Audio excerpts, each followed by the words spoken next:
Solve करने के लिए हमें क्या करना पड़ेगा, ये जो दोनों उसने कंडीशंस लगा दी है ना कि कैलकुलेशन करनी है आपने पोर्टफोलियो रिटर्न की मदद से और पोर्टफोलियो रिस्क की मदद से, उसके ऊपर पूरा उतरना पड़ेगा। तो उसके ऊपर पूरा उतरने के लिए सबसे पहले यहाँ पे मैं दर्ज करता हूँ एक्सपेक्टेड रिटर्न किसका, पोर्टफोलियो का। क्या फार्मूला में लिखा था, weight into expected return of a single security. अब कंडीशन को पूरा करते हैं वैल्यूज़ की मदद से। 14%। उसने क्या कहा हुआ है कि पोर्टफोलियो का जो एक्सपेक्टेड रिटर्न है 14% होना चाहिए। तो चूँकि उसने 14% कहा है तो मैंने पोर्टफोलियो के एक्सपेक्टेड रिटर्न की जगह पे 14% प्लेस कर दिया। अगर वो 20% कहता तो मैंने 20% प्लेस कर देना था। अगर वो 50% कहता 50% प्लेस कर देना था। और अगर वो 17% कहता, सपोज कर रहा हूँ ना, तो 17% प्लेस कर देना था। Is equal to first security का देखें एक्सपेक्टेड रिटर्न किसके बराबर है, 14% के। अब हमें क्या चाहिए, इसका वेट। तो वेट की जगह मैं खाली कर रहा हूँ, छोड़ रहा हूँ, प्लस दूसरी सिक्योरिटी का किसके बराबर है, 14% के। ये दिया हुआ है उसने, उसकी जगह मैंने 14% प्लेस कर दिया इनटू इट्स वेट। अब वेट की दोनों जगह पे मैंने जगह खाली क्यों छोड़ी है, क्योंकि वो देखें ऊपर खुद यही कह रहा है कि आपने वेट ही निकाल के देना है, वेट हमने निकालना है। तो वेट निकालने के लिए मैंने ये जगह खाली छोड़ दिया, क्योंकि मुझे पता नहीं कितना इनका वेट होना चाहिए। अब आगे जाने से पहले मैं आपको बताता चलो, मैं ये क्यों बताने लगा हूँ, क्योंकि हो सकता है कि आपके जहनों में क्वेश्चंस आ रहे हों कि ये क्या वजह होगी कि डायरेक्टली फार्मूला लगा के वैल्यूज़ प्लेस की जा रही हैं। तो मैं ज़रा थोड़ा सा आपको बताता चलूँ। आपने मैथ पढ़ा होगा, मैथ में जो लीनियर इक्वेशन है ना, उसको सॉल्व करने के लिए आपने को 3-4 तरीके पढ़े होंगे। पहला तरीका एडिशन का, कि आप क्या करते हैं, दोनों साइड्स पे एक मखसूस नंबर जमा कर देते हैं।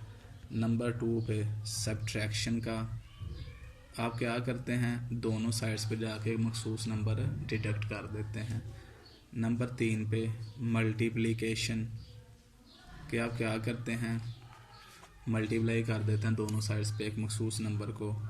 और नंबर 4 पे डिवीजन, आप क्या करते हैं, दोनों साइड्स को एक मखसूस नंबर के साथ डिवाइड कर देते हैं। लीनियर इक्वेशन को ना सॉल्व करने के ये तरीके हैं, एडिशन, सब्ट्रैक्शन, मल्टीप्लिकेशन, डिवीजन।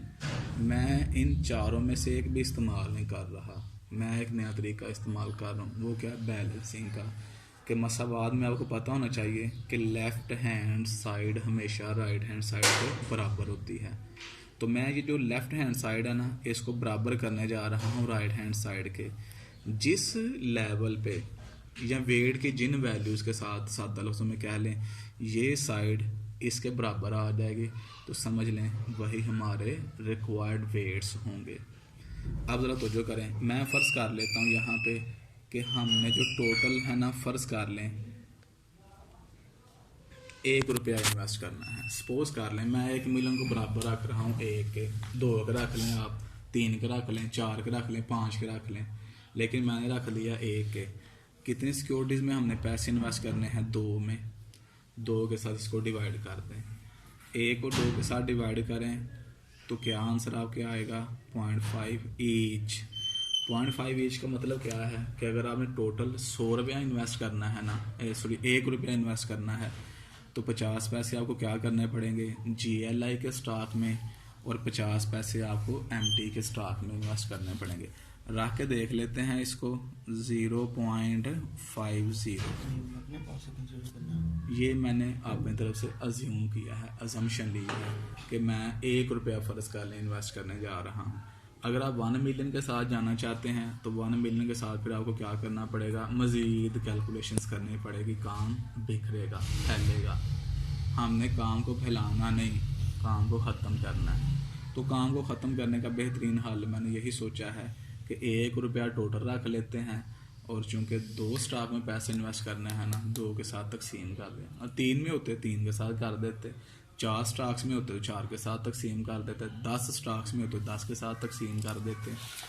तो 0.5 अब इसको आगे चला के देखते हैं। 14% इज़ इक्वल टू 14% को 0.5 के साथ मल्टीप्लाई करेंगे 7% प्लस 14% को मल्टीप्लाई करेंगे ना 0.5 के साथ तो 7%। 14% 7% प्लस 7% किसके बराबर आ जाएगा? 14% के।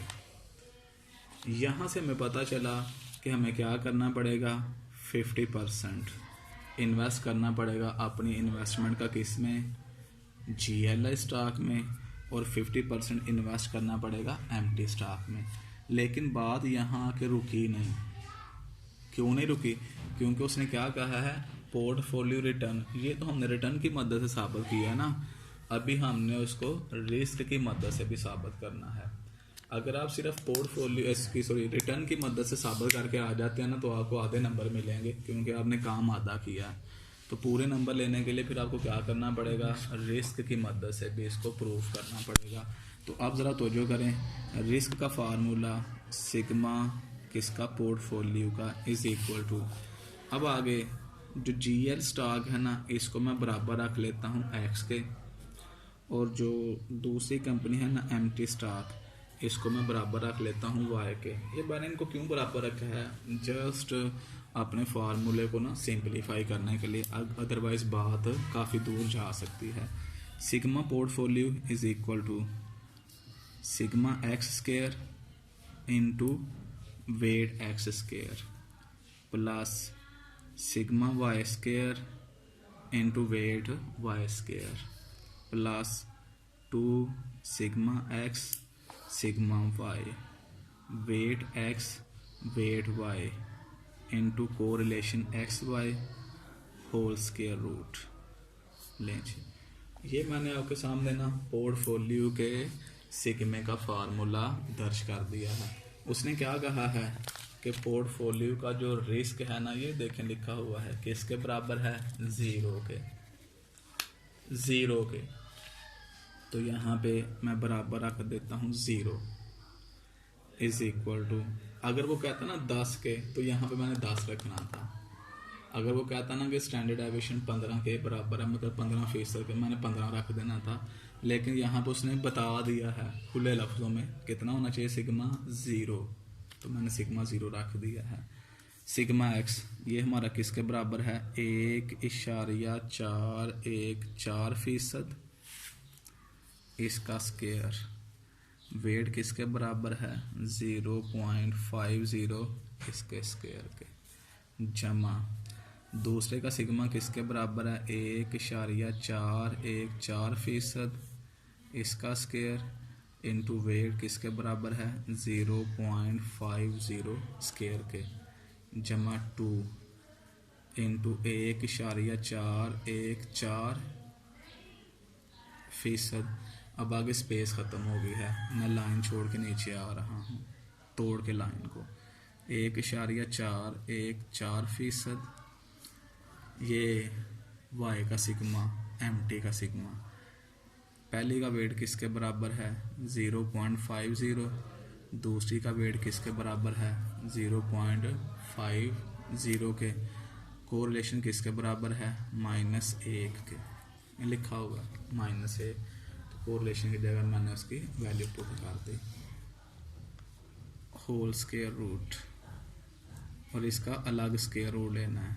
इनको एक ही नहीं घुसा देना बीच में। क्लास में भी आपको बताया था कि जब आपने लाइन तोड़नी है तो ऊपर वाली लाइन का स्क्वायर रूट अलग लिखना है, नीचे वाली लाइन का स्क्वायर रूट अलग लिखना है।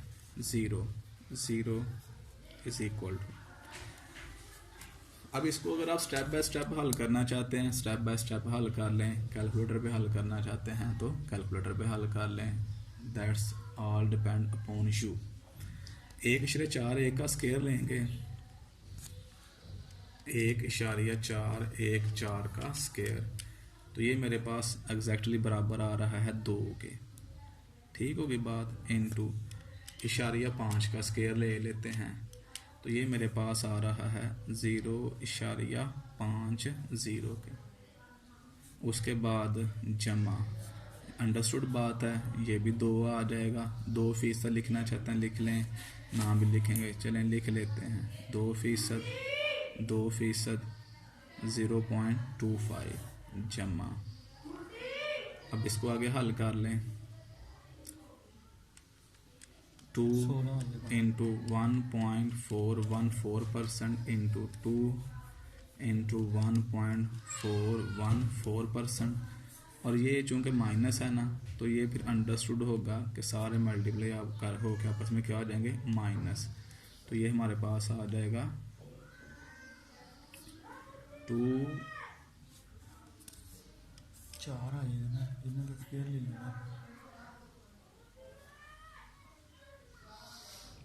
2 into 1.41, 2 into 1.414 into 0.5 into 0.5,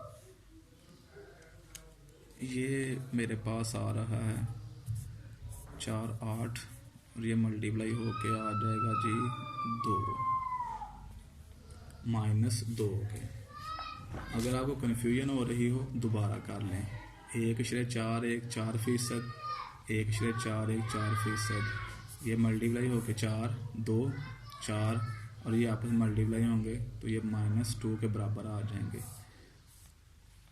square root as it is आ जाएगा इज इक्वल टू, इसको आगे हल कर लें। 2%